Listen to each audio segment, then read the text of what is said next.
প্রধানমন্ত্রীর এক ফোনেই উদ্ধার হয় স্কুল ছাত্র আফফান। আলোচিত সেই ছাত্রের বাবা শামীম খন্দকারের সঙ্গে কথা বলেছে স্টার নিউজ। কম সময়ের মধ্যে ছেলেকে ফিরে পেয়ে তারেক রহমানের প্রতি কৃতজ্ঞতা জানিয়েছেন তিনি। অন্যদিকে অপহরণকারীদের বেশ কয়েকজনকে শনাক্ত করেছে পুলিশ। খুব শিগগিরই তাদেরকে আনা হবে আইনের আওতায়। আমার বাবা অজ্ঞান হয়ে পড়ে গেছে।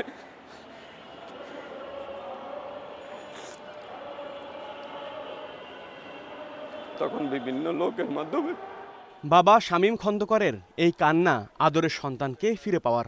আমি সচিবালয়ের পাশেই স্যারের প্রধানমন্ত্রীর পাশের বিল্ডিংয়ে আমার অফিস। আমার ভিতরে একটা ছিল আমি যাইতে পারবো স্যারের কাছে।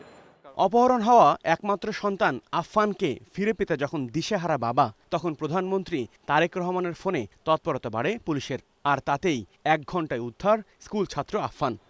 আল্লাহ স্যারকে দীর্ঘায়ু দান করুক। আর তাই প্রধানমন্ত্রীর প্রতি আন্তরিক কৃতজ্ঞতা জানান বাবা শামীম খন্দকার। বলেন, সৌভাগ্যক্রমে সেদিন পেয়ে গিয়েছিলেন সরকার প্রধানকে। সচিবালয়ে নিরাপত্তা বেষ্টনী ভেদ করে ছুটে যান তারেক রহমানের কাছে। সালাম দিয়ে বললাম, স্যার আমার ছেলেকে অপহরণ করছে।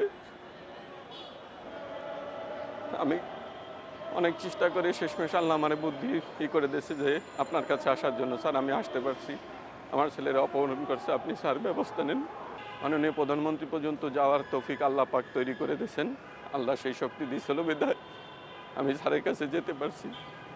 প্রশ্ন ছিল, কেন তার ছেলেকে দিনে দুপুরে অপহরণ করা হলো? কোনো কারোর সাথে কোনো শত্রুতা না। আর এদিকে তো আমরা আসি না। স্থানীয়রা যারা বাসায় সবাই আসছে যে ভাই প্রতিনিয়ত এই জায়গায় এগুলো ঘটায় ওরা।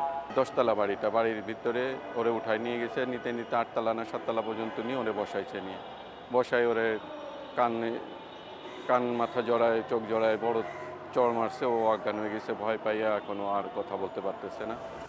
রাজধানীর শান্তিনগর এলাকার চামিলিবাগের এই নির্মাণাধীন ভবনে আটকে রাখা হয় ন্যাশনাল ল্যাবরেটরি আইডিয়াল স্কুলের ছাত্র আফফান সাইফকে। ঘটনার একদিন পর বুধবার সেই ভবনে পাওয়া যায়নি কোনো নিরাপত্তা প্রহরীকে। যে কেউ যখন তখন ঢুকতে পারে এই ভবনে। 15 বছর বয়সী সে আফফানকে অপহরণের পর আটকে রাখা হয় 7 তলার এই ফ্লোরেই। পুলিশ বলছে, এরই মধ্যে অপহরণকারীদের বেশ কয়েকজনকে শনাক্ত করা হয়েছে। খুব শীঘ্রই তাদের আনা হবে আইনের আওতায়। মাননীয় প্রধানমন্ত্রীর একেবারে বলার কারণে আমরা বেশি নড়েচড়ে বসি এবং সাথে সাথে এটা হয়েছে, এটা প্রম্পট অ্যাকশন হয়েছে আর কি। সিসি ক্যামেরা ওগুলো আশেপাশে যেগুলো আছে ওগুলো দেখে সবগুলো দেখা হয়েছে। আমরা মোটামুটি শনাক্ত করতে পারছি যে কারা এখানে ছিল, ছবি পাইছি আর কি হয়েছিল, এরা কেন, এটা কি প্ল্যান ছিল, এর অন্য কোনো কাহিনী আছে কিনা, এটা সবকিছু আসলে এদেরকে ধরার পরে বুঝতে হবে। প্রধানমন্ত্রী তারেক রহমানের এক ফোনে যেভাবে দ্রুততার সাথে উদ্ধার হলো আফফান সাইফ, রাষ্ট্রের অন্যান্য নাগরিকদের ব্যাপারেও একই রকম তৎপর থাকবে পুলিশ প্রশাসন, এমন প্রত্যাশা সবার।